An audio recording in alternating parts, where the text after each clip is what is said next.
Assalamualaikum warahmatullahi wabarakatuh. Bagaimana kabarnya siswa dan siswi kelas 5? Semoga kita selalu dalam keadaan sehat. Alhamdulillah pada hari ini kita bertemu lagi dalam pembelajaran tematik.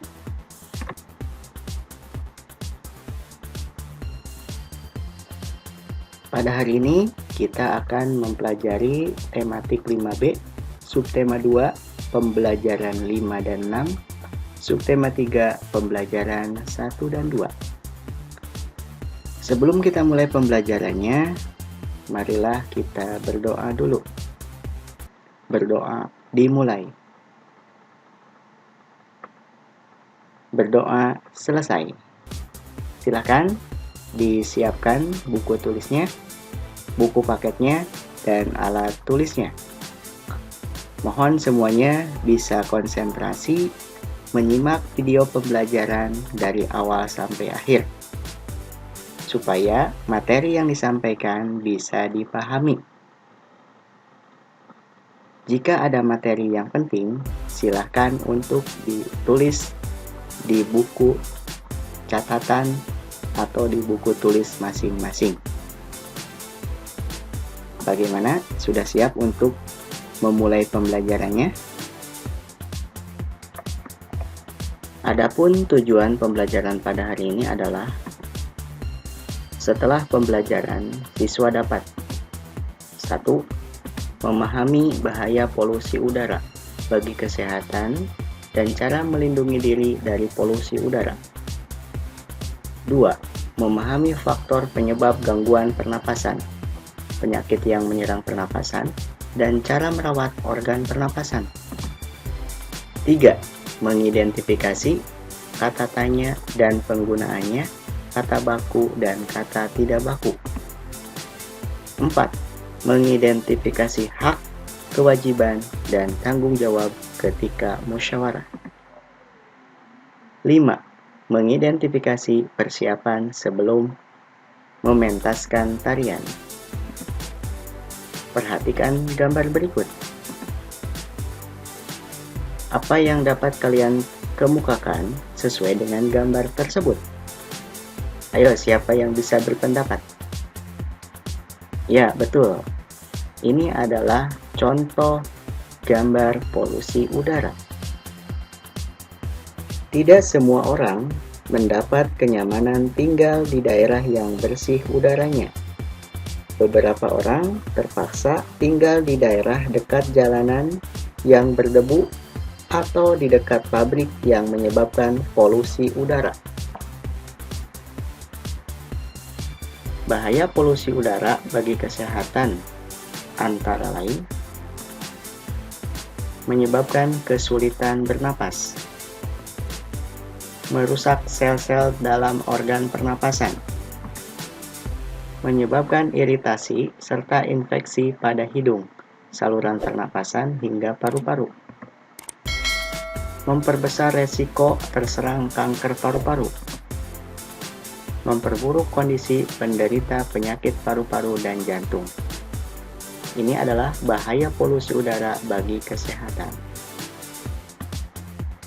Cara melindungi diri dari bahaya polusi udara antara lain memakai masker, menghindari lingkungan yang dipenuhi polusi udara, membiasakan pola hidup sehat, mencuci bersih makanan mentah sebelum dimasak atau dikonsumsi, dan menghindari asap rokok, asap pabrik, dan asap kendaraan. Akan tetapi, udara kotor bukanlah satu-satunya penyebab gangguan pernapasan. Siapa yang bisa menyebutkan penyebab gangguan pernapasan selain faktor udara kotor? Ya, betul. Faktor penyebab gangguan pernapasan antara lain keturunan, virus, bakteri, dan kelelahan. Penyakit yang menyerang pernapasan antara lain ISPA atau infeksi saluran pernapasan akut, ISPA menyerang bagian atas organ paru-paru. ISPA dapat dicegah dengan cara menjaga kebersihan tubuh dan cukup mengkonsumsi vitamin C. Laringitis. Laringitis adalah sejenis radang yang menyerang organ pernapasan, yaitu laring. Penderita laringitis pada umumnya serak atau bahkan kehilangan suara. Laringitis biasanya disebabkan oleh infeksi jamur, bakteri, ataupun virus. Laringitis dapat dicegah dengan cara mengkonsumsi makanan yang mengandung vitamin A, E, dan C, serta minum air yang cukup. Radang amandel. Radang amandel adalah penyakit sejenis dengan laringitis. Akan tetapi, amandel menyerang bagian amandel atau tonsil. Pada umumnya, yang mudah terkena penyakit radang amandel adalah anak-anak. Amandel dapat dicegah dengan mengkonsumsi antibiotik. Apabila sudah parah, dapat dilakukan operasi untuk mengangkat amandel. Hipoksia. Hipoksia adalah penyakit sistem pernapasan yang disebabkan oleh kurangnya oksigen dalam tubuh sehingga mempengaruhi fungsi organ lain. Hipoksia dapat disebabkan karena penderita sebelumnya sudah memiliki penyakit anemia ataupun menghirup udara yang mengandung racun. Penderita hipoksia dapat diobati dengan cara memberi oksigen tambahan. Cara merawat organ pernapasan antara lain mengkonsumsi makanan bergizi, istirahat yang cukup, berolahraga secara teratur, mencuci tangan dengan sabun sebelum makan, mencuci bahan makanan dan memasaknya hingga matang. Siapa yang tahu? Selain cara ini, cara apa lagi yang bisa kita lakukan untuk merawat organ pernapasan? Ya, betul, yaitu dengan cara menjaga kualitas udara di sekitar.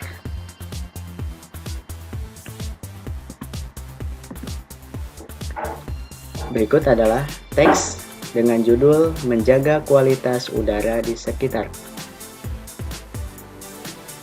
Teks ini kita sama-sama pahami isi teksnya.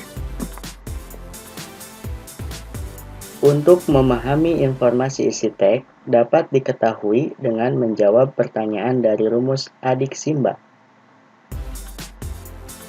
Siapa yang ingat? Kata tanya adik Simba itu apa saja? Oke, untuk mengingatkan kembali, Pak Ade akan mengulas tentang kata tanya adik Simba. Jenis kata tanya dan penggunaannya. Kata tanya bisa kita singkat menjadi adik Simba. Ini adalah kata tanya, berikut penggunaannya. 1. Kata tanya apa? Digunakan untuk menanyakan hal atau peristiwa yang terjadi. 2. Kata tanya di mana? Digunakan untuk menanyakan tempat. 3. Kata tanya kapan? Digunakan untuk menanyakan waktu. 4. Kata tanya siapa?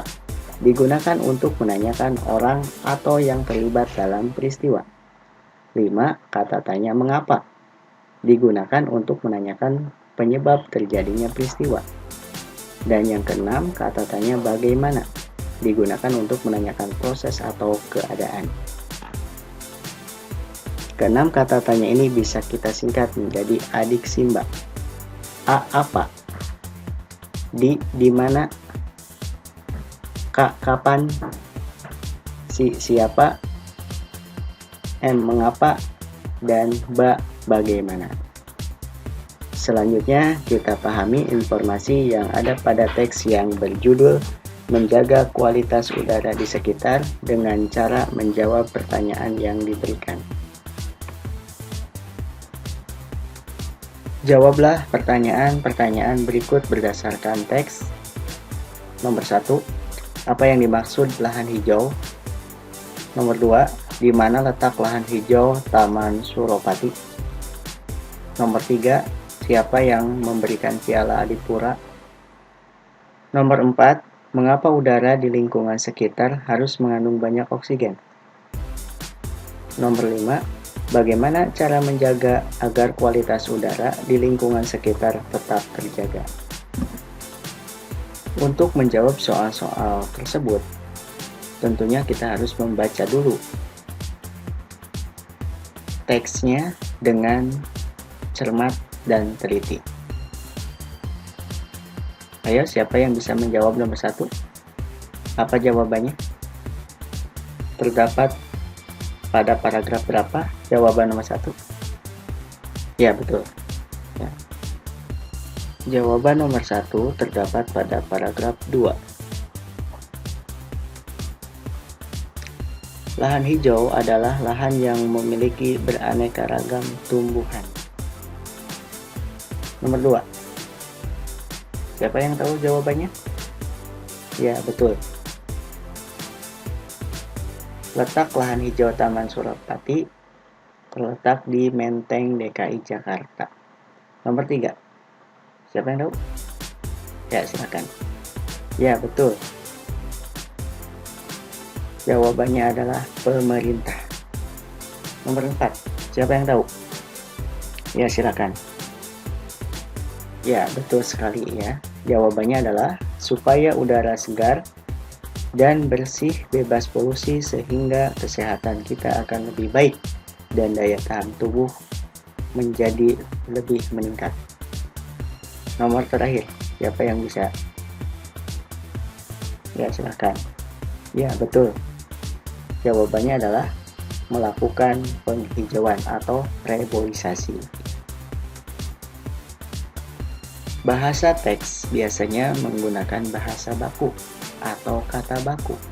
Apa ya kata baku? Kata baku adalah kata yang sesuai dengan Kamus Besar Bahasa Indonesia atau disingkat KBBI. Berikut adalah contoh kata baku dan tidak baku. Ya, silakan dibaca, ya, dilihat hurufnya, dilihat cara penulisannya. Ketika kalian menulis karangan, sebaiknya biasakan menggunakan kata baku. Karena karya ilmiah, baik itu berupa teks, skripsi, disertasi, buku, dan lain-lain, biasanya menggunakan kata baku. Ya.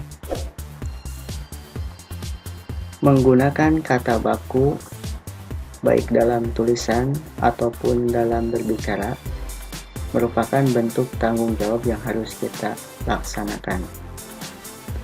Berikut adalah tanggung jawab, kewajiban, dan hak ketika bermusyawarah.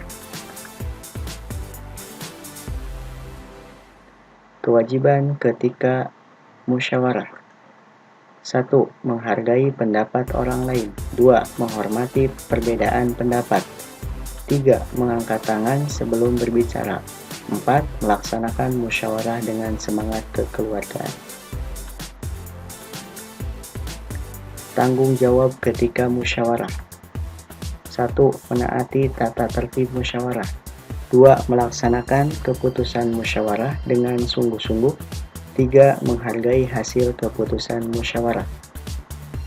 Hak ketika musyawarah. 1. Menyampaikan pendapat. 2. Memberikan saran dan kritikan. 3. Menyetujui atau tidak menyetujui pendapat orang lain. 4. Mendapatkan keadilan. Ini adalah contoh kewajiban, tanggung jawab, dan hak ketika musyawarah. Tidak hanya ketika musyawarah, ketika kita akan mementaskan tarian, kita memiliki tanggung jawab yang harus kita laksanakan. Berikut adalah tanggung jawab atau persiapan sebelum mementaskan tarian. 1. Pemilihan tarian. 2. mempersiapkan unsur pendukung seperti tata busana, tata rias, properti tarian, dan iringan. Ini adalah contoh tari jaipong. Tari ini menggunakan selendang sebagai propertinya.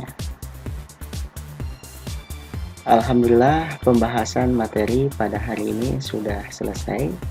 Mudah-mudahan bisa dipahami. Untuk selanjutnya,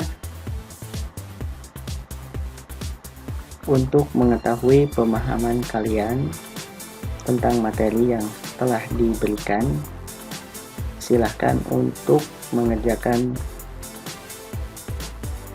tugas sebagai berikut. Tugasnya adalah kerjakan soal-soal pada buku paket halaman 77 nomor 1, halaman 89 nomor 3 dan 4. Silahkan langsung dikerjakan di buku paket. Setelah selesai, kirim ke guru tematik. Jadi ada 3 soal yang harus kalian kerjakan, yaitu halaman 77 nomor 1, halaman 89 nomor 3 dan 4. Boleh dikerjakan di buku paket atau di buku tulis. Setelah selesai, kirim ke guru tematik. Alhamdulillah, pembelajaran pada hari ini sudah selesai. Mohon materi yang sudah diberikan dipelajari kembali supaya kalian bisa lebih paham. Soal-soalnya dipelajari lagi, karena minggu depan kita sudah mulai pelaksanaan penilaian tengah semester.